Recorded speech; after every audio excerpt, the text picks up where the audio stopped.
Hello, welcome Leo. This is a Samhain reading for Leo, Sun, Moon, Rising, and Venus. Maybe you're cross-watching. So Samhain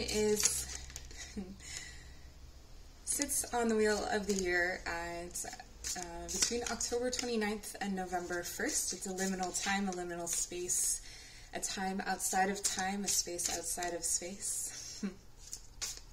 And it's a time for us to commune with our ancestors, with spirits, with energies and entities. It's a really powerful time, and it's also when nature is going to sleep or dying, and so it's a celebration of the death aspect of the cycle of life. So we're going to take a look at messages that you need to know for this period. I'm working right now with the Murder of Crow Tarot, and you have the High Priestess.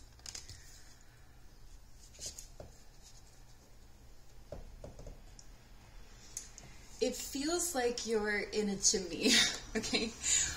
So starting off strong, this really feels like a movement of energy upwards. So something that, if you think of a chimney, there's like a fire underneath, and the fire in this case is the moon, so it's reflective energy. It feels like your reflections and your insights are creating a lot of, it's like you're a clear channel from earth and fire energy upward. So things like creative pursuits, arts, writing, music, your connection to those things is speaking very clearly to the divine. So I want to say that one of the key features of your, wow, I'm feeling this really profoundly. One of the key features of this Samhain energy and what's coming for the next year is that in the doing of things is the intention. So if you are wanting to create a life where you are able to integrate your art, or where you're wanting to write more or run more, or whatever it is that you want to do, in the creation of the thing is the intention. So rather than going, and writing like the new moon kind of exercises of manifestation and things like that, it's like in the manifestation, the physical manifestation of the object is the manifestation of the concept itself. And you have a number of guides and energies around you that are helping you to create this. I feel like there's some aspect to this that's almost devotional or religious. Like you may devote the next year of your life to exploring whatever this is for you. It may be something, that is related to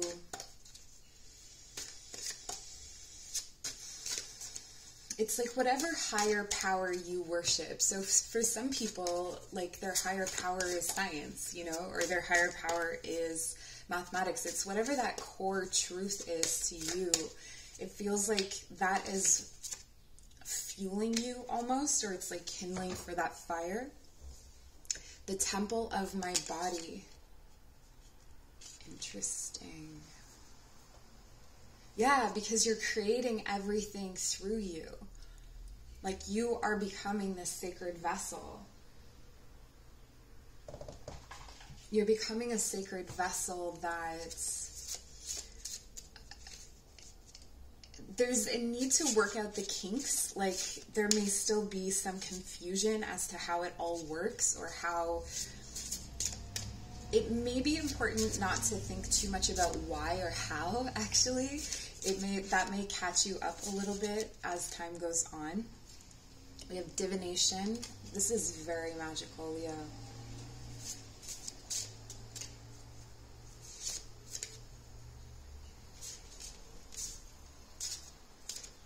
The concept of quarters, of dividing things into four, the four directions, the four elements, four pillars of the Four of Wands, the Four Pentacles, 4 is a number of stability. Oh, there is a 4 here. This is 14. And 2 and 2 makes 4. It's through this channel that you're creating stability, rooted. Oh, wow. Don't you just love when that happens? I feel like this is going to be a year for you, Leo. Like a year of truly crafting your reality in a lot of ways. I feel your channel of energy is very inward. So if you are traditionally someone who is a healer, maybe you work on other people or you help other people, this is about bringing your energy into yourself. And if you are, it's like, if you're still giving that energy, so what I'm getting here, like hands-on healing or channeling work or art or something like that, it's like the focus is on the channel, the focus is on self as opposed to what is outside of the self. So what does that mean? Okay, let's take it away from like spiritual type work, because spiritual work is in everything. Like you can be have really amazing, beautiful, magical intentions and be a plumber, you know, like it doesn't have to be that you read tarot or that you hold space for people or that you actually heal people. But it's kind of like if you were to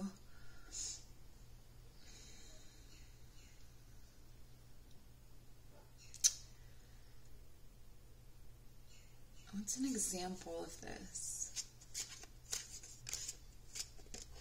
Okay, so when you're making something, let's say you're making jewelry, okay? This is the example that's coming in. Let's say you're making jewelry and you have previously thought about what other people may want or what's popular. You look at like the market and like, you know, what sells and what doesn't. This is about clearing the way and only looking at what is coming through you. So you sit down at your table and you just intuitively make jewelry. Whatever your craft is, it's letting go of the reins or letting go of the structures and just allowing it to move through you. We have Sylvia Plath, the dark.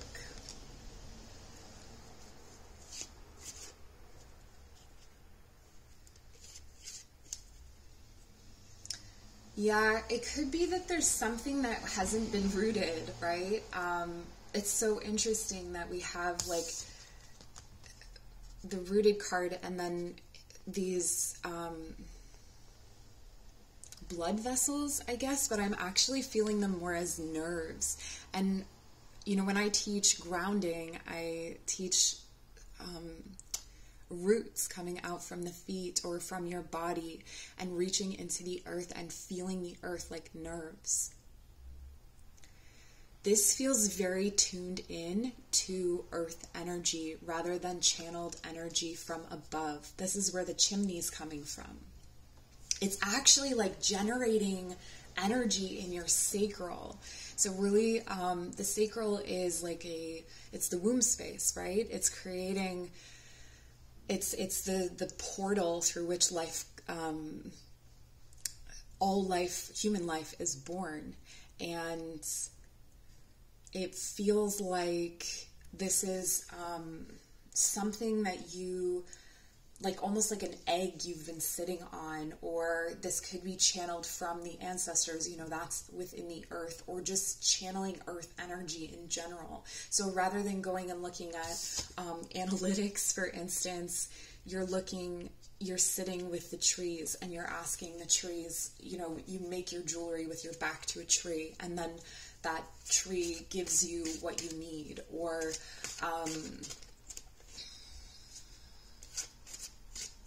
there's a disconnect with the hands here, like a fragmented, because the hands are a connection to the heart. So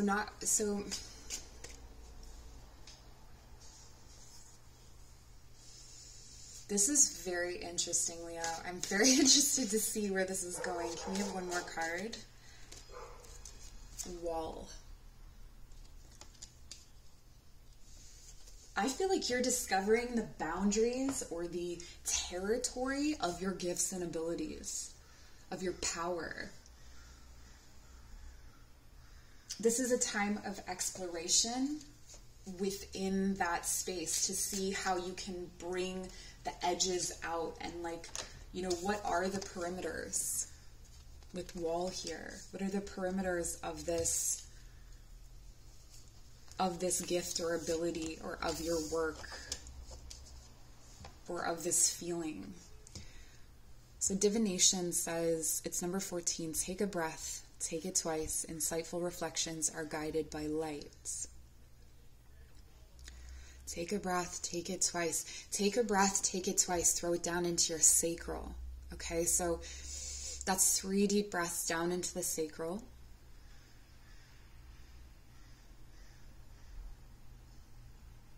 And then let the sacral show you a light. Channel that light up and out through the hands. So that's what it is. It's not that you're channeling from the heart space, you're channeling from the sacral. Interesting. I didn't know this was a thing.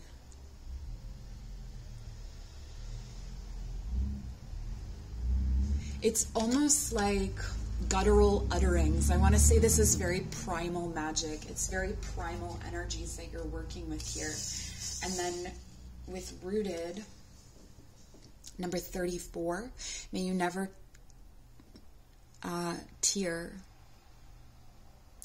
May you never tear the living ritual that is magic merged within the roots of your being, the soil of your soul.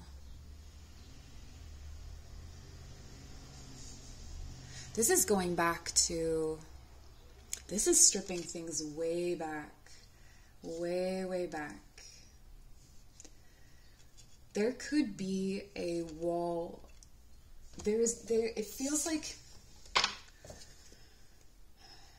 there could be blockages. Like, I'm thinking of the chimney analogy and how there's, in a chimney, there's like a chimney flute, like a thing that blocks things off. And it's almost like you have to open it.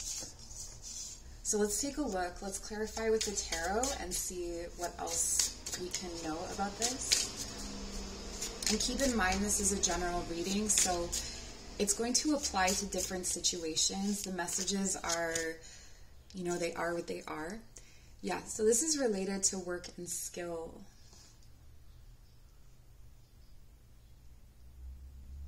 A teacher is sitting within, it's like, I'm getting kundalini almost, like sitting within, coiled within, at the bottom of your spine. Like, it's like a dragon sitting and sleeping in your belly, deep in your belly or in your womb, that's wanting to be awakened. And it's this,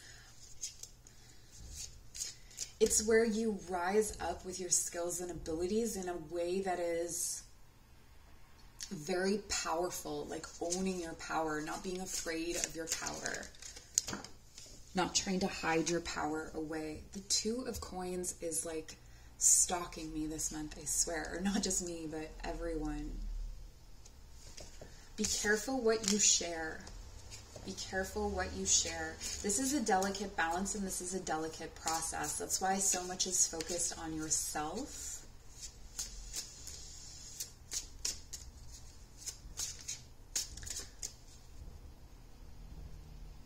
For some of you, you may have previously been very inspired by chaos or very attracted to chaotic people. It feels like there is no longer that dependency, or that you're going to move beyond that dependency. The 6 of Wands reversed. So many cards are the same in these readings.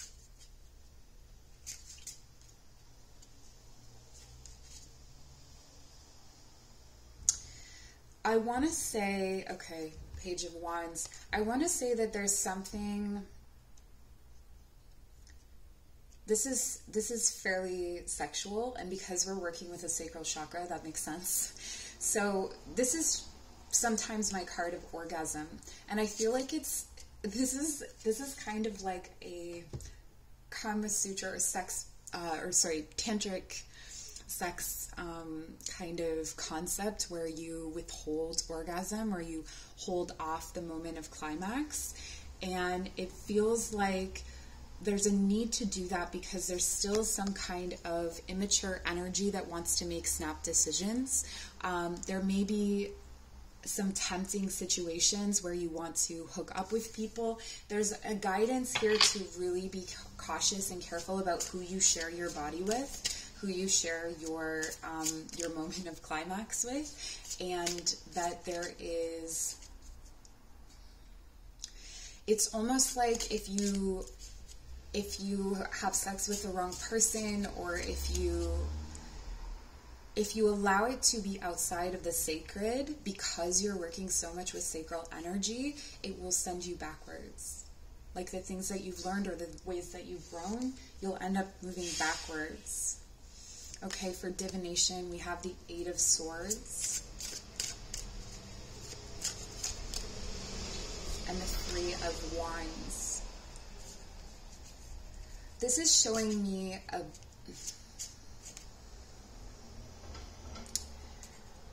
moving on despite the limitations, moving on despite the doubts in yourself, the doubts in your abilities. I always get, not always, but I get imposter syndrome with the Eight of Swords. It's the perpetual threat or fear that you're not going to clear away. It's kind of like when people, they're like, oh, I'll do it when this, but it's kind of a phantom moment, right? Like the clearing away of this fear or obstacle is never actually going to happen without you jumping over it, right? It's an immovable barrier. So you have to find a way around it, over it, under it. Maybe you're tunneling with all the rooting. Maybe you go under it. Maybe you dig underneath that fear and find out, what's going on at the roots. And it looks like a fear of expansion. It actually looks like a fear of stepping into your future. Okay, with rooted, there's a kind of... All right. We have the Seven of Swords reversed.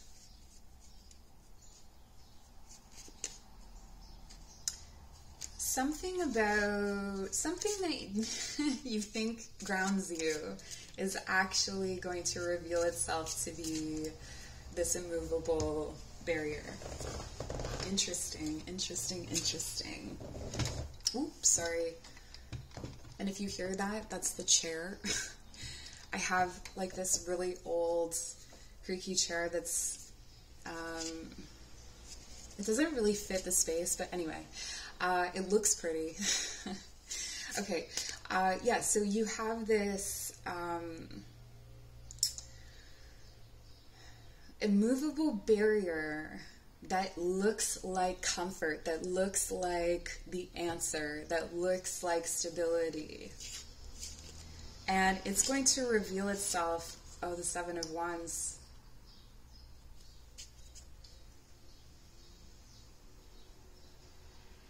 It doesn't have the power you think it does. I'm seeing it here as defenseless. It's actually, when you stop defending this thing, this truth, this excuse perhaps, it will give you a lot of peace. But the expansion is looming. It's almost like you are on the other side of a gate and you want to get to the other side and you have the key, but you are like prepping yourself or something like that, like you're pacing on the other side and you're afraid to blossom, or you're afraid to accept some part of yourself. I think that's fierce, honestly. Okay, we have the Six of Coins reversed with the dark Who am I if I am not giving?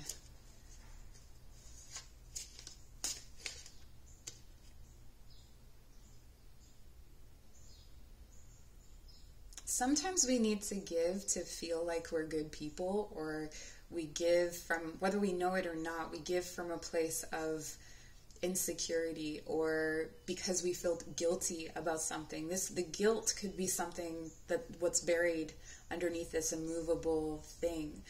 So if you start digging in, you may find that there's some kind of guilt there. There's something from your past, something that you're holding on to. It could be something that you feel possessive of, jealous of, or just really like hoarding, like you're holding it really tight and you're protecting it very strongly, but it's actually kind of throwing off your balance. And we have the Two of Pentacles here at the beginning, so it's kind of reflective of that, where you're having to strike this really incredible balance, and you're able to do it. But do you need to? Do you need to hold on to this? It could be someone that's a fire sign. We have the Queen of Wands reversed. This is someone who is very confrontational. This is someone where, like, people would tiptoe around them.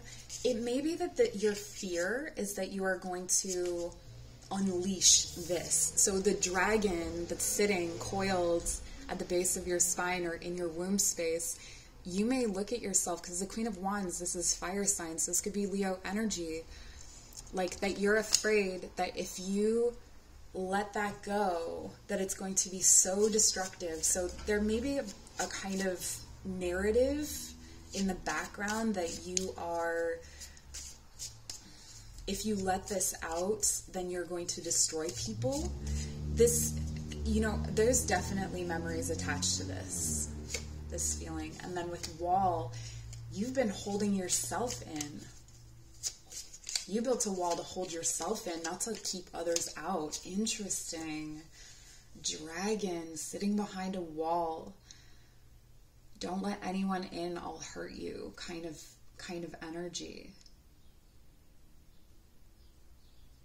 It's this truth, or this, it feels like a truth that's actually not true. It's like something you've convinced yourself of, and it's kept you from deciding where to go. It's kept you from all kinds of different things, from, you know, like it could be good relationships, it could be job opportunities. So many different things have been like, it's been looming over your head, halting your progress.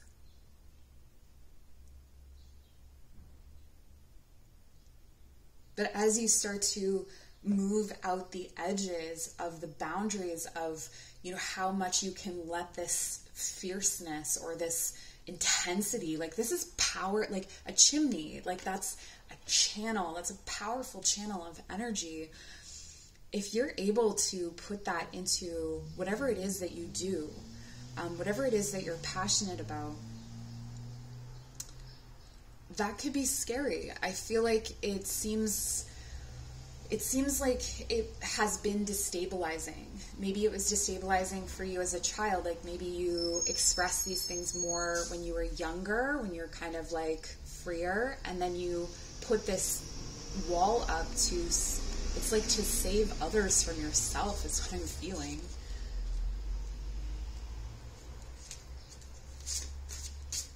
Maybe thinking that they can't handle you. The Empress.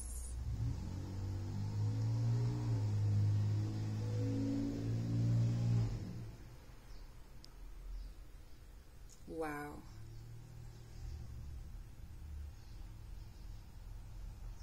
You're planted and you grow.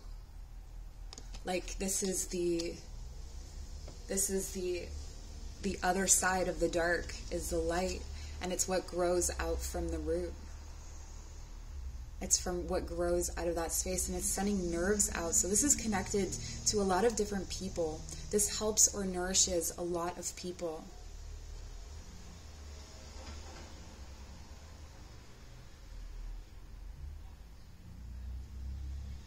The gift in you is soul, is connection, is actually in finding peace. Where did we see peace? Where was the peace? I saw it somewhere. There was peace and oh, right.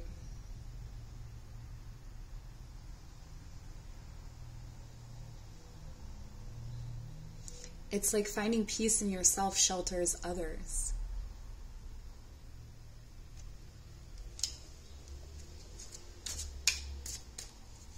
And that's 2 to 3. That's the high priestess to the Empress, stepping into really, truly divine feminine energy.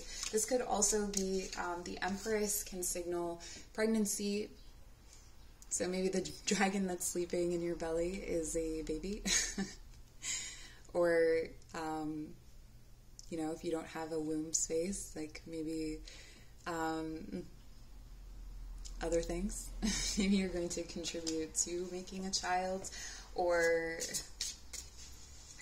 you know, it's fertility, it's growth, it's beauty. I think this is coming into your beauty, though. Like your power and your beauty all at once, like owning your beauty.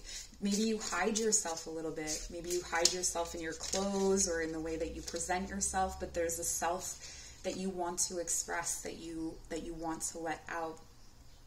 Wow, okay. Leo, you just got your own card, Strength in reverse.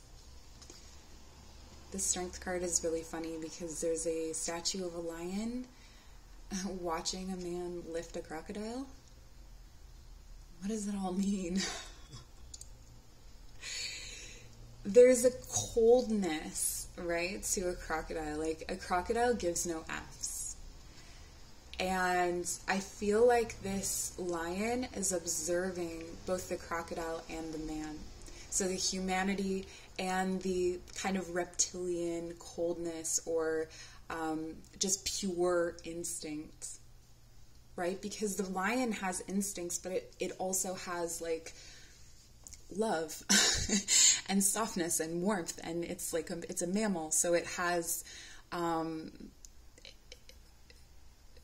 typically more empathy or sympathy than a reptile. And because a lot of times when we see those kinds of things in reptiles, we're just projecting. It doesn't really exist in a crocodile. You may want to shapeshift into a crocodile, actually, to experience that. But I feel like you're observing humanity and observing this primal nature to give you a better sense of yourself. Because the lion is kind of a bridge between these two energies. The lion has both. And that's that place of courage, of fortitude. And I feel like that's really what you're discovering. So because it's reversed, I feel like the next year is going to really deal with this, with you coming into your own strength, with you understanding your own strength and not being afraid of it, not being afraid of your own power, or, you know, speaking your truth or your feelings, or, you know, with Leo, it can be really hard to balance that line between, like, Leo's kind of like to keep the peace and to keep everybody feeling good, and really resent when someone disrupts that, when someone messes with that beautiful balance, beautiful social balance. And this is almost like, you know, that's your superpower. And so whatever your superpowers are, to own them as opposed to subduing them. And I think that's what you're going to be learning through this next year. So that's what I have for you, Leo. I wish you all the best. Thank you so much for joining me. Take care.